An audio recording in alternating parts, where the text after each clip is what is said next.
Hello നമസ്കാരം. നിങ്ങൾ നല്ലപോലെ ചായ ഉണ്ടാക്കുന്ന ആളാണെങ്കിൽ ഈ വീഡിയോ കാണേണ്ട ഒരാവശ്യമില്ല, സ്കിപ്പ് ചെയ്ത് വിട്ടേക്ക്. എന്നെപ്പോലെ ഊള ചായ ഇട്ട് വെറുപ്പിച്ചുകൊണ്ടിരിക്കുന്ന ആളാണെങ്കിൽ ഉറപ്പായിട്ടും ഇവിടെ കമ്മാം.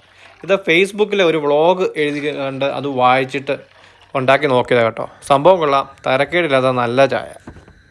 ഞാൻ ചായ ഇട്ട് കുടിച്ച് മടുത്തിട്ട് അവസാനം ചായ ഉപേക്ഷിച്ച് കാപ്പിയാക്കിയ വ്യക്തിയാണ്. ഇപ്പോൾ ഇത് കഴിഞ്ഞാൽ പിന്നെ ഞാൻ വീണ്ടും ചായ കുടി ആരംഭിച്ചിട്ടുണ്ട്. അപ്പോൾ നിങ്ങൾക്ക് ധൈര്യമായിട്ട് ട്രൈ ചെയ്യാം. 1 കപ്പ് പാല്, 1 കപ്പ് വെള്ളം, ഇത് രണ്ടും കൂടി ഒഴിച്ചിട്ട് തിളപ്പിക്കാൻ വെക്കുക. തിളപ്പിക്കാൻ വെച്ച് കഴിഞ്ഞാൽ നമ്മൾ കൊണ്ട് മാറിക്കഴിഞ്ഞാൽ ഉണ്ടല്ലോ ഇത് തിളച്ച് ചാടും. നോക്കിയിരുന്നു കഴിഞ്ഞാൽ ഒരിക്കലും തിളയ്ക്കത്തില്ല. അത് പണ്ട് തൊട്ടുള്ള പരിപാടിയാണ്. അപ്പോൾ എന്താ നമ്മൾ നോക്കിയിരുന്ന് തിളപ്പിച്ചിട്ടുണ്ട്. സാധാരണ നമ്മൾ 2 സ്പൂൺ പൊടിയാണ് ഇടുന്നതെങ്കിൽ ഇതിനകത്തൊരു 2.5 സ്പൂൺ പൊടി ഇട്ടേക്കണം. അത് കഴിഞ്ഞിട്ട് തിളച്ച് കഴിഞ്ഞ് ഉറപ്പായി കഴിയുമ്പം സ്റ്റൗ ഓഫ് ചെയ്ത് ഇതുപോലെ പാത്രം കൊണ്ട് അടച്ചു വെച്ചേക്കണം.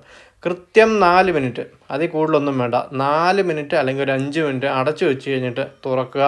ആവശ്യത്തിനുള്ള പഞ്ചസാര ഇടുക, ഒന്ന് ഇളക്കുക. സംഭവം കഴിഞ്ഞു.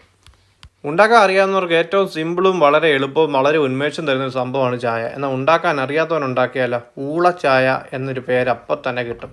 അപ്പം പഞ്ചസാരയൊക്കെ ഇട്ട് ഇളക്കി കഴിഞ്ഞിട്ട് നല്ലപോലെ ഒന്ന് വീശി അടിക്കണം. വീശി അടിക്കുമൊന്നും വേണ്ടെന്നേ, നല്ലപോലെ ഒന്ന് പൊക്കി ഒഴിച്ചു കഴിഞ്ഞാൽ അത്യാവശ്യം പറഞ്ഞ് പഞ്ചസാരയെല്ലാം ചേർന്നോളൂ. എന്നിട്ട് ഗ്ലാസ്സിലോട്ട് മാറ്റി കഴിഞ്ഞാൽ നമ്മുടെ ചായ തയ്യാർ.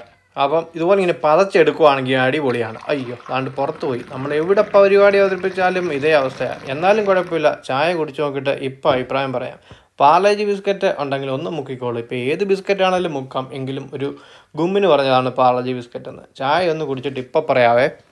ആഹാ, നമ്മുടെ ഊളച്ചായ എന്നുള്ള അതിശയം അങ്ങ് മാറി കിട്ടിയെന്ന് തോന്നുന്നുണ്ട്. Bye from streets and food.